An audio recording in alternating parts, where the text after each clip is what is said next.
Selamat pagi Ibu Justina dan teman-teman yang terkasih. Perkenalkan, nama saya Nathanael Lev Arnadi. Saya biasa dipanggil Nathanael. Di sini saya akan membawakan presentasi yang bertopikan yaitu negosiasi. Nah, sebelum masuk di negosiasi, kita perlu mengerti mengenai isu-isu negosiasi. Ini adalah contoh isunya. Bagaimana Inggris bernegosiasi dengan pihak Rusia atau Putin agar tidak menyerang Ukraina. Di sini posisi Inggris adalah penengah dan bernegosiasi dengan Rusia.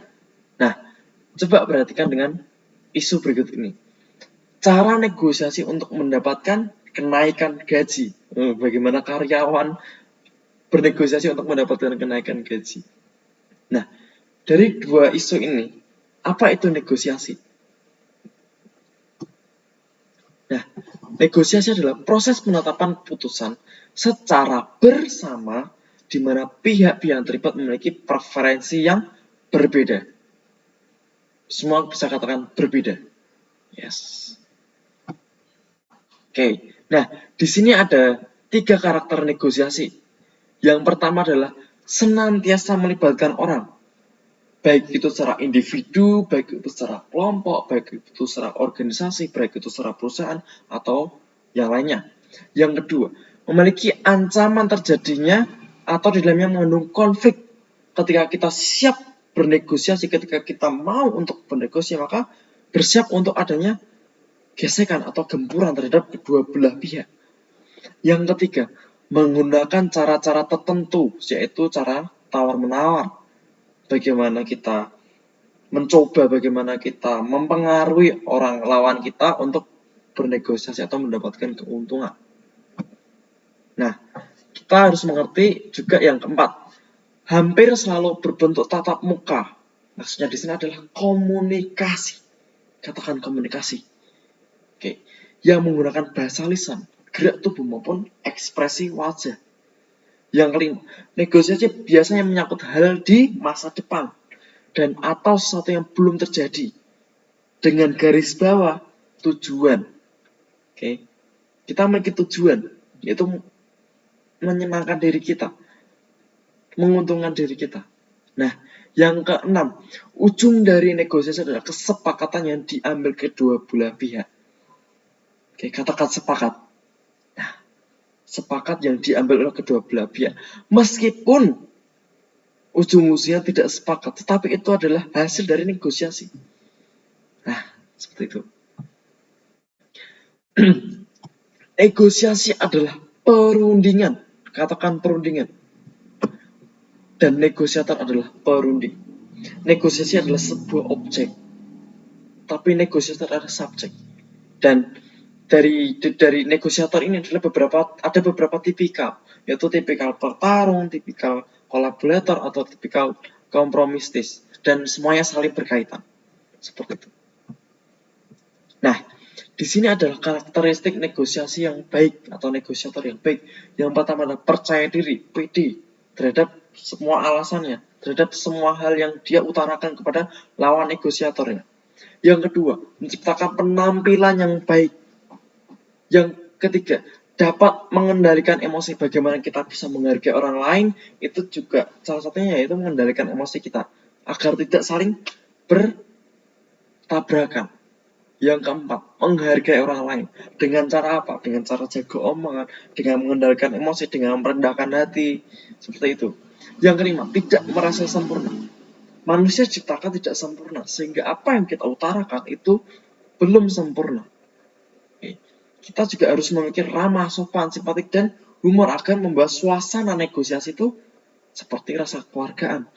Dan lebih gampang untuk kita bisa menghargai orang lain. Berpikir positif itu adalah salah satu cara atau karakteristik negosiasi yang baik. Kita harus berjuang, kita harus sabar ulet untuk kita mencapai suatu tujuan, yaitu mendapatkan keuntungan bagi kedua belah pihak, seperti itu. Nah, unsur-unsur dari negosiasi. Di sini ada 4 unsur dari negosiasi. Yang pertama adalah ketergantungan dalam satu tingkatan antar pihak-pihak yang terlibat. Yang kedua, ketidaksepakatan antar konflik. Dan yang ketiga, interaksi oportunistik.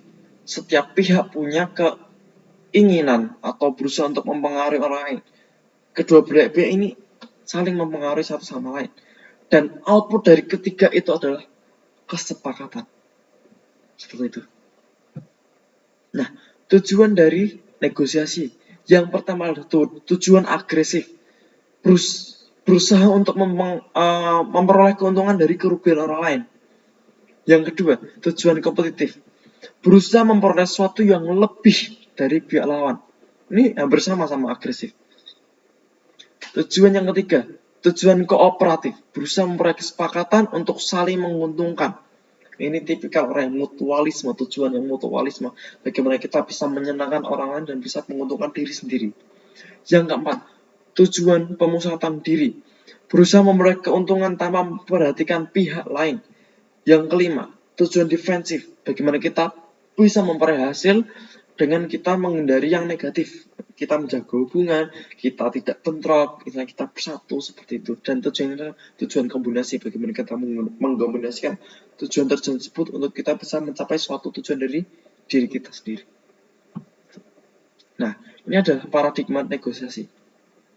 Ada dua paradigma negosiasi, yaitu win-lose dan win-win. Negosiasi menang kalah dan negosiasi menang-menang. Nah, ini memiliki sudut pandang yang berbeda dan bertolak belakang. Yang mana win-lose itu berpusat pada diri kita sendiri. Kita sendiri menang dan orang lain kalah, ataupun sebaliknya. Negosiasi menang, yaitu negosiasi antara kedua belah ini saling bersatu, teman-teman. Bisa saling menguntungkan, seperti itu. Nah, sikap negosiasi. Yang pertama adalah pleasant atau menyenangkan. Katakan menyenangkan. Yes, menyenangkan. Yang adalah assertif. Assertif ini tegas. Tidak manja, tegas, punya mental. Dia berani. Dan yang ketiga adalah firm, yaitu teguh dan kemudian. Bagaimana kita bisa memposisikan diri kita sebagai seorang negosiator yang baik, yaitu ya kita firm, kita tegas, kita punya pendirian. Seperti itu. Nah, di sini ada tahapan negosiasi. Yang pertama, jangan memegang apapun di tangan kanan Anda ketika masuk ke ruangan negosiasi. Kita harus membawa satu wadah atau satu atmosfer negosiasi itu dengan tangan kosong. Setelahnya, dengan adil. Seperti itu. Dan kedua, ulurkan tangan untuk berjabat tangan terlebih dahulu. Kita membawa suasana yang ramah, kita membawa suasana yang sopan santun terlebih dahulu. Ketiga, jabat tangan dengan tegas dan singkat, seperti ini, teman. Sebagaimana layaknya profesional. Yang keempat, berikan senyum dan katakan sesuatu yang pas untuk mengawali pembicaraan. Memulai, itu penting, teman-teman. Itu karena raut wajah seorang negosiasi adalah memulai, bagaimana dia memulai dan membawa. Seperti itu. Nah, ada 4 stage of negotiation. First stage of negotiation. Yang pertama adalah preparation, yaitu persiapan. Kita persiapan untuk melakukan negosiasi. Yang kedua, kita bertukar informasi. Oke, kita bertukar informasi, apa yang ingin kita negosiasikan itu tukarkan di situ. Dan yang ketiga adalah tawar-menawar. Kita mulai masuk tahap tawar-menawar, itu tahap di mana kedua belah pihak ini saling beradu argumen, beradu negosiasi. Dan yang terakhir adalah closing and commitment, yaitu adalah kesepakatan. Hasil akhir dari sebuah negosiasi adalah kesepakatan. Baik itu berhasil atau tidak setuju dan sebagainya. Di akhir kata, negosiasi adalah fenomena sehari-hari di kehidupan kita, dan sebenarnya kita hidup di zaman negosiasi. Kita harus bekerja untuk mencapai satu kemenangan dari negosiasi. Kita yakin bahwa kalau dilakukan dengan cara terbaik, kita akan mencapai manfaat yang maksimal dan kemenangan.